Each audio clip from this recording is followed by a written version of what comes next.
Hey, it's me, Shay Simon TV. So, I was going to do a Q&A today, but I got so many questions about, I have my questions here.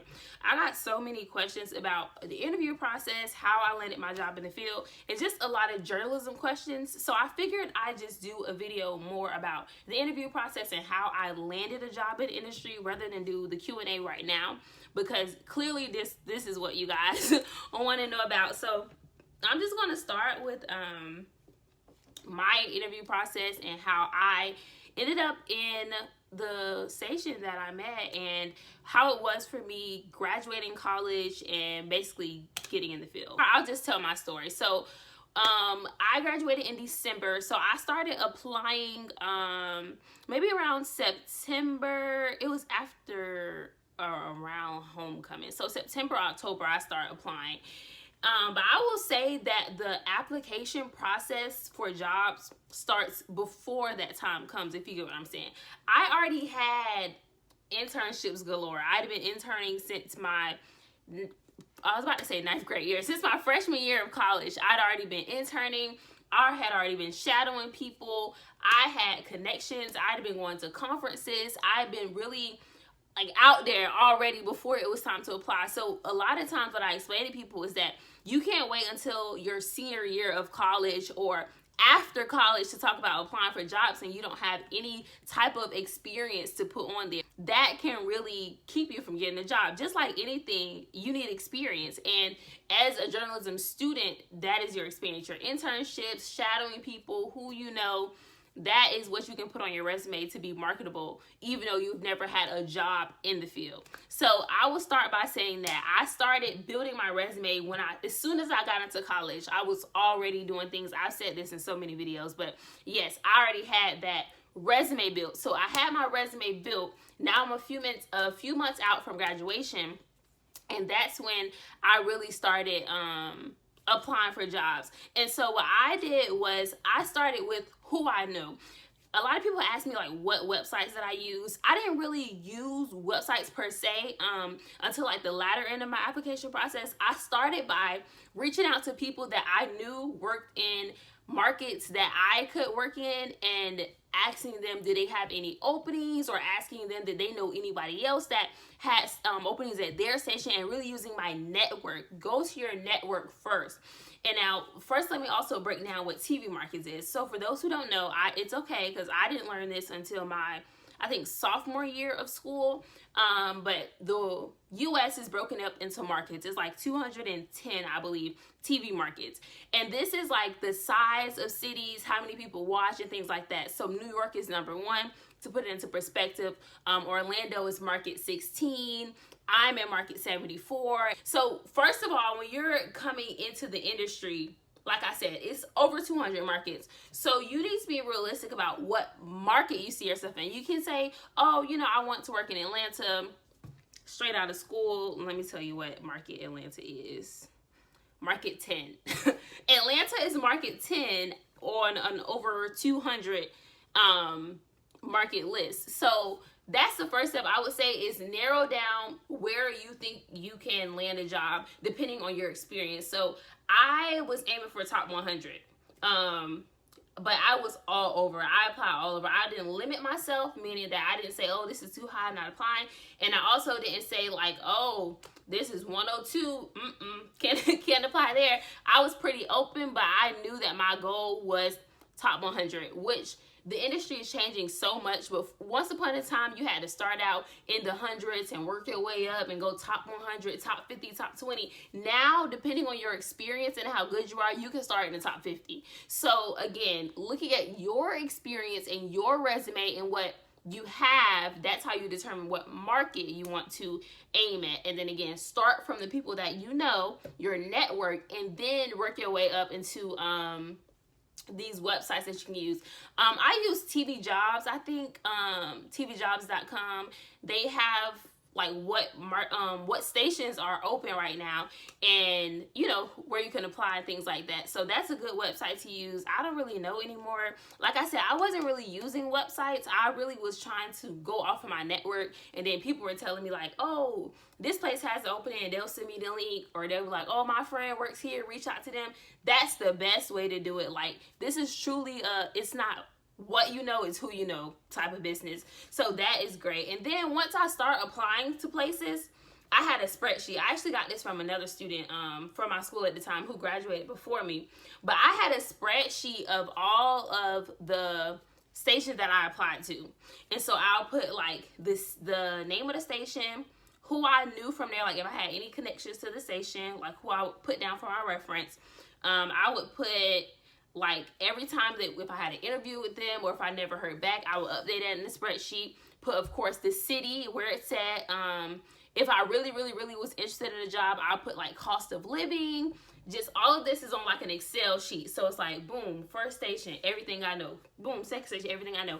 And that kept me so organized, because I literally applied to at least 40 plus or something stations. Like, I was all over the place. So that really kept me organized, and that's really one of the best pieces of advice I can give, because what will happen is stations will start reaching back out to you, and then you're like, oh snap, I applied to that. Like, oh, like who did I know from that station? Because at this point you've applied to so many places. So organization is key, and that's definitely try to do an Excel sheet. That will help you, especially when you start narrowing it down. You can kind of compare and see flat out on paper, like the comparison.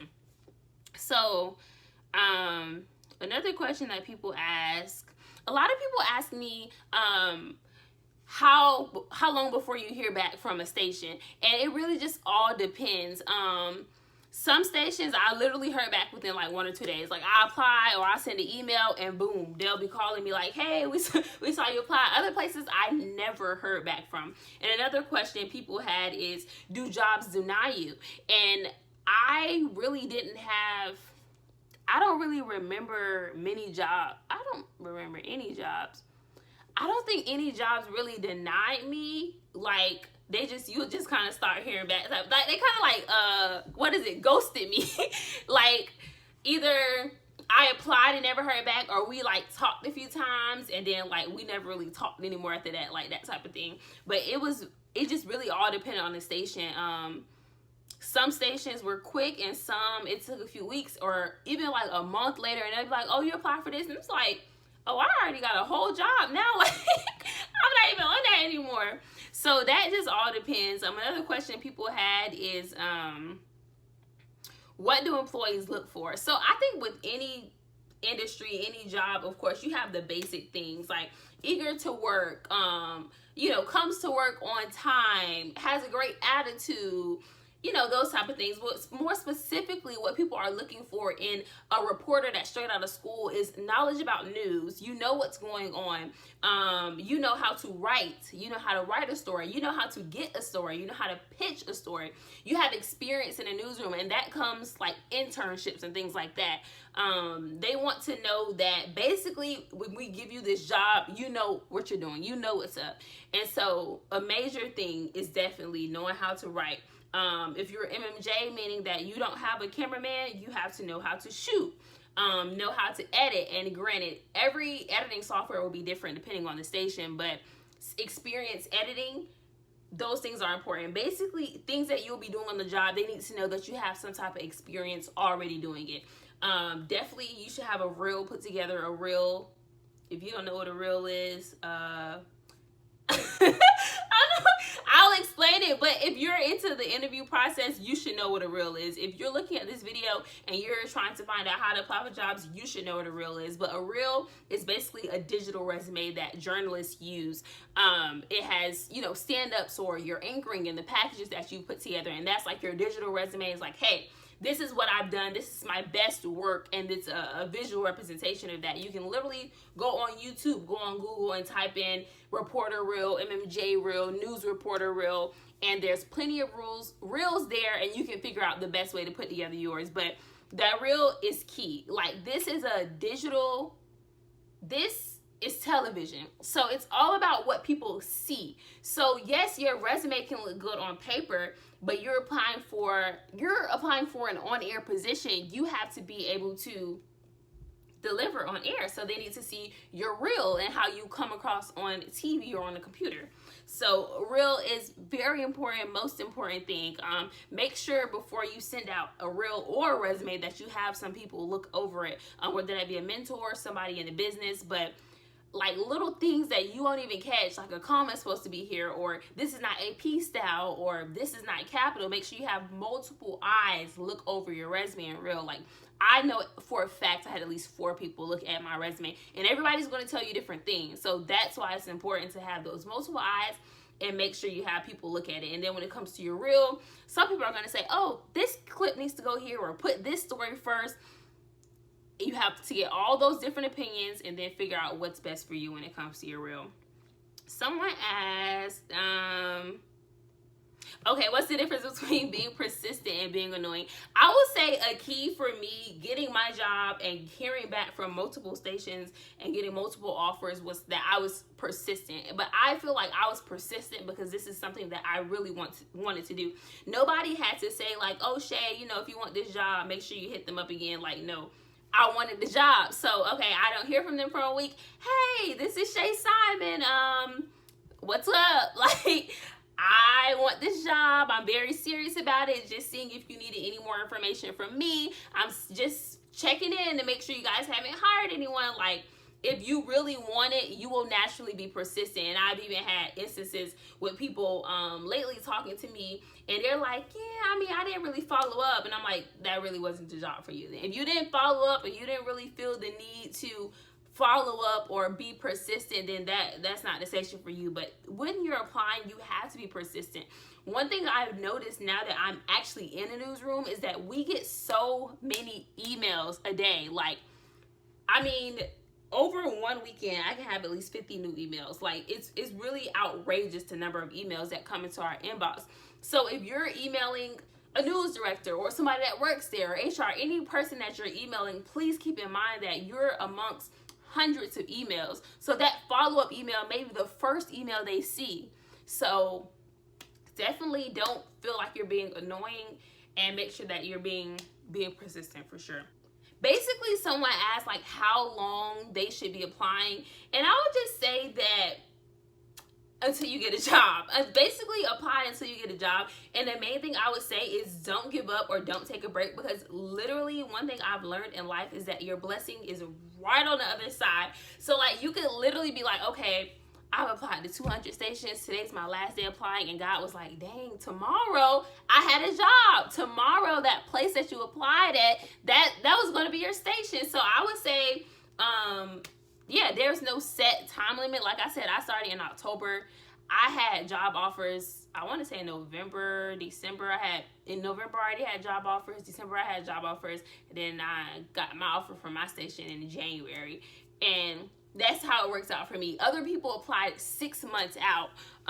It just all depends on what works best for you. And again, you're coming straight out of school, so you're competing with people that are at stations and have contracts coming up. You're competing or dealing with stations that need spots open now, and you're like, oh, I'm in school. Like, I can't leave school and come right now. So also keep that in mind when you're applying, that a lot of places would be like, they need to fill that job sooner. Like, by the time they post it, they're already looking at candidates and trying to, fill that spot. So whatever works best for you, but I would say no more than 6 months out because of that reason. You can't go to the station before you finish school. I think I'm going to end this video the way that I started out, by just saying again that the application process, the landing a job process, it all starts with experience and what you do before you get to this point. So if you're a senior looking at this video, you've never had an internship, and you're trying to figure out how you're going to apply for jobs in your field, you need to be trying to get an internship. You need to be trying to build your network. Those are the things you have to do first before you can even start applying. You need to make sure you have your reel together. So again, like I started the video, I'm going to say that experience is key. I can't stress that enough. And then another thing I wanted to make sure I include in this video, for people that are watching this right now, you're applying and you're not hearing anything back and you're just feeling so discouraged, it is okay. It is okay. It is okay. What is for you will never pass you. And I had to repeat that to myself so many times when I was applying, when I thought I had a job and that didn't work out. Like, just so many times I had to reassure myself or have people reassure me that it's going to be okay. Everything will work out the way it's supposed to. But make sure that you are being persistent. You have your Excel spreadsheet with all of your facts, that you know what markets you're aiming at. All those things that I've said, those will help you be successful in landing your first job. I hope this was helpful for you guys, and I hope you learned something.